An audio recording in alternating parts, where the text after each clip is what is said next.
Hi.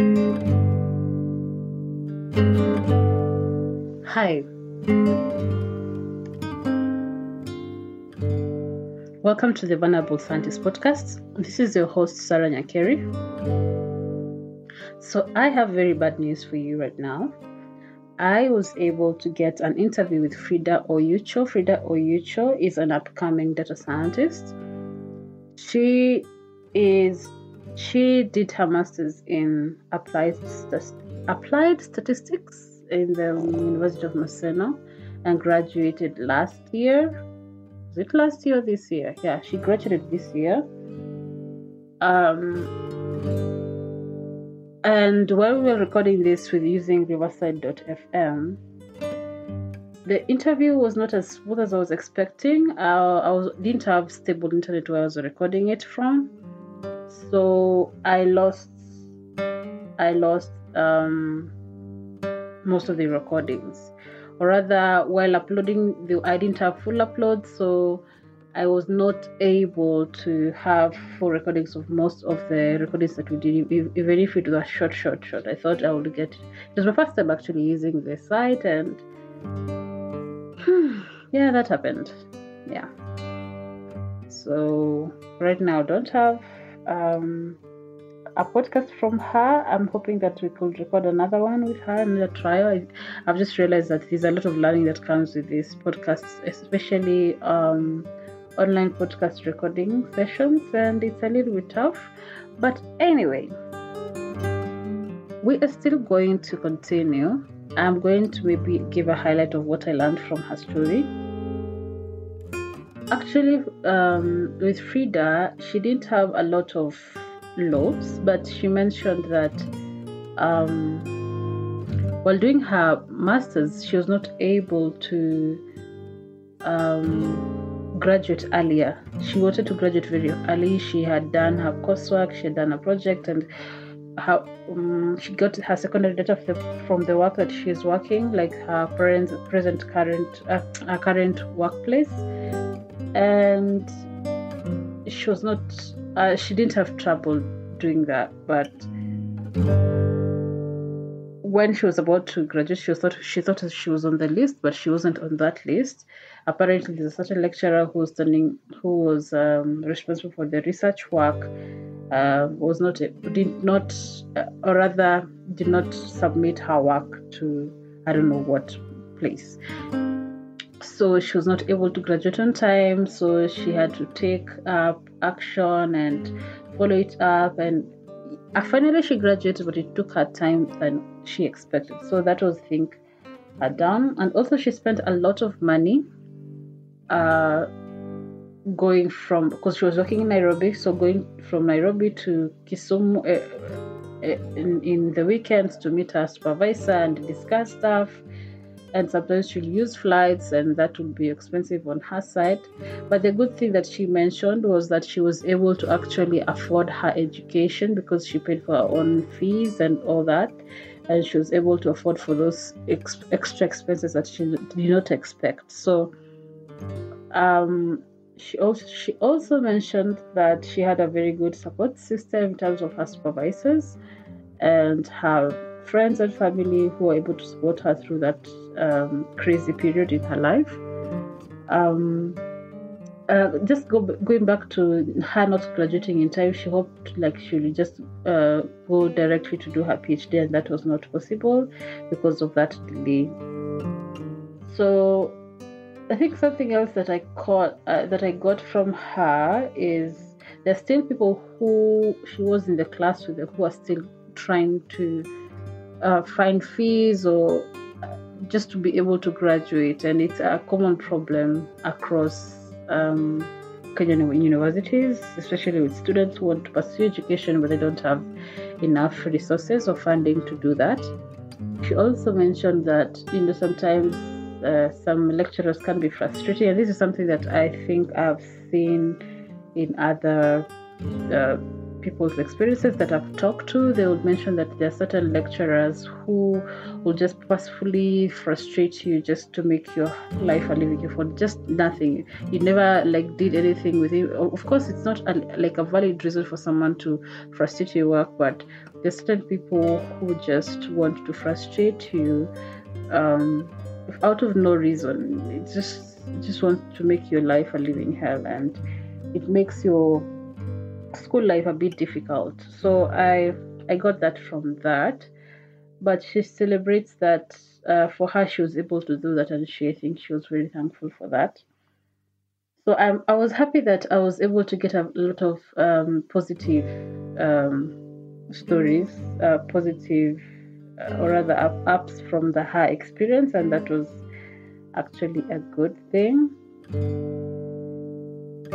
Yeah, so that was really it about it. So she told me that she's happy that she's able to transition right now from being a statistician to a data scientist. Or rather, she told me the difference is that a statistician uses data to manipulate data to get information from it. Then, if I'm right, then a data scientist is able to use certain software like R and Python to manipulate that data. So she is in a place where she's transitioning to that.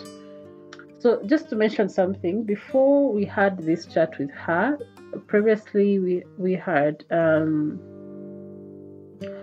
talked before in another episode that I did, in a podcast episode, that we were not able to upload because of certain issues in my previous podcast that I did away with that she didn't come to. She got her job immediately after finishing her BSc, and after that she got her job in that position in a different sector, in a very different issues. I think a field office, I'm not sure, dealing with HIV. She's doing HIV studies, uptake of drugs for her current master's project that she did in Nyamira County.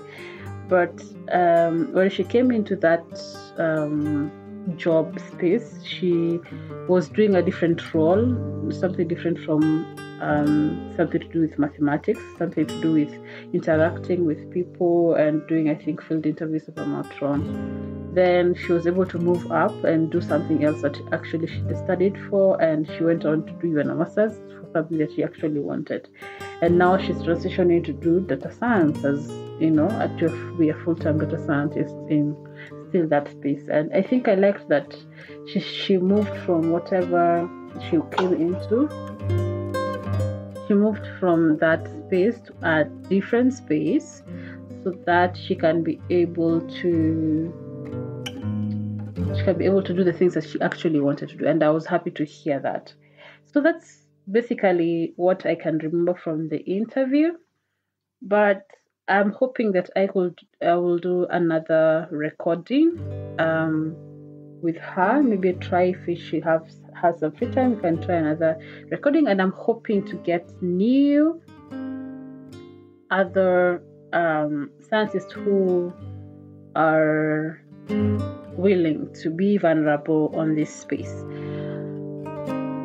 Something that I've been experiencing while trying to get guests for this podcast is that there are people who are so willing to just come in and just talk about their experience, and there are people of which it's the most, people who are very skeptical and they don't want to say straightforward that they don't want to do it, because I don't know why. Maybe as someone had mentioned to me, that scientists just don't look vulnerable to people. I don't know why.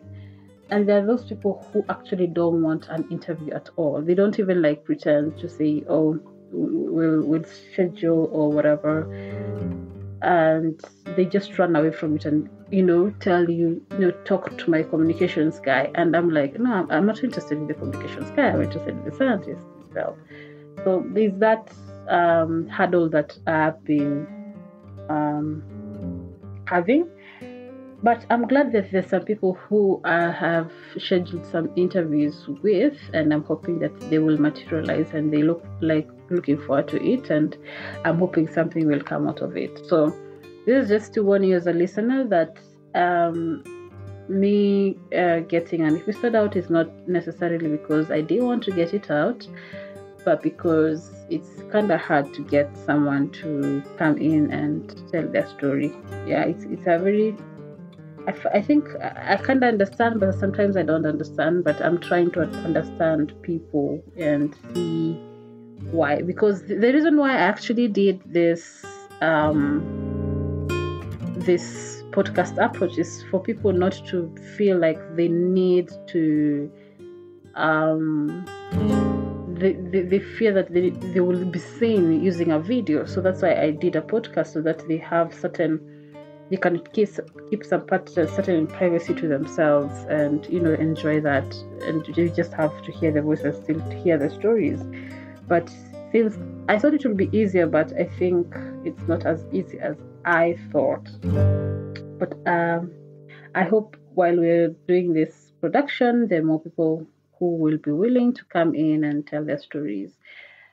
I'm still on the testing ground just to see if this works, and this is now me being vulnerable right now, and I hope that it will work at the end of the day. I love hearing people's stories, and I love when people are vulnerable, especially with what they do. And as a scientist, I'm more passionate about hearing the scientist side of the stories of what is going on. So yeah. Oh yeah, now I have good news for you. Is I saw that Spotify recently included a feature in the Spotify app where you can rate. You can always rate this podcast.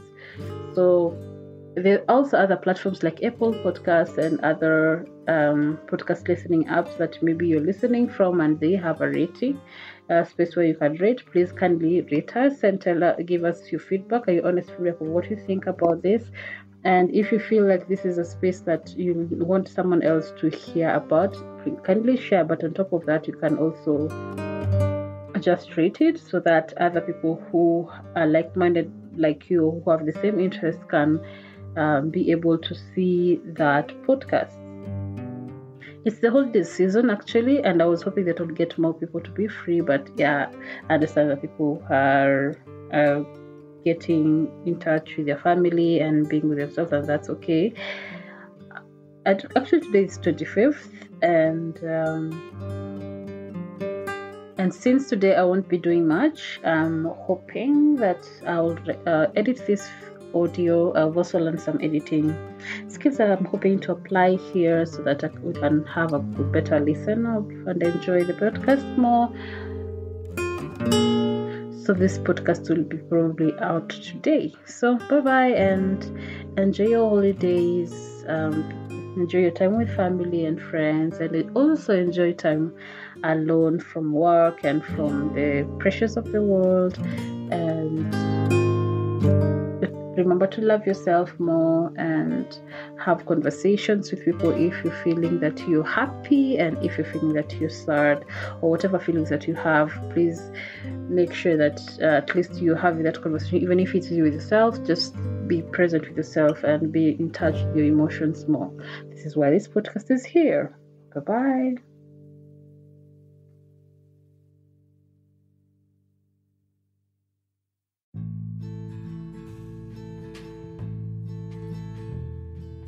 I just opened Audacity, a free software to edit audio. And I don't know much about audio editing and all that. I opened a new file just the way you do in Word, and I pressed record. I just inserted my USB mic, which is just a standing mic with a USB cable, and started talking. After this, I'll just take a piece of the quiet moment, like now, and use it to do a noise reduction. Then I will export this using a WAV file, then take it to Anchor, add a background music, which is actually very easy, then download again, then take that final file and upload it on Buzzsprout. Then Buzzsprout processes it, levels all the audio nicely to be on the same level, because I was told that I don't have a voice for voiceovers because the voice goes down and up. So Magic Mastering in Buzzsprout does that for me and levels the sound to be the same. Then I just add a few details and the podcast is done. Simple, right? You can also do this. Just click on the link on the show notes for Buzzsprout. Then you will get a free $20 gift card from Amazon. If you tell Buzzsprout that we sent you, and for you to tell Buzzsprout that I sent you, you can only do that by just clicking on that link. That will support this podcast so that I can be encouraged and be able to support this show, and maybe stop doing what I'm doing. Maybe get someone to be able to do the addition of the background music, or maybe more motivated to learn more about how the background music stuff works.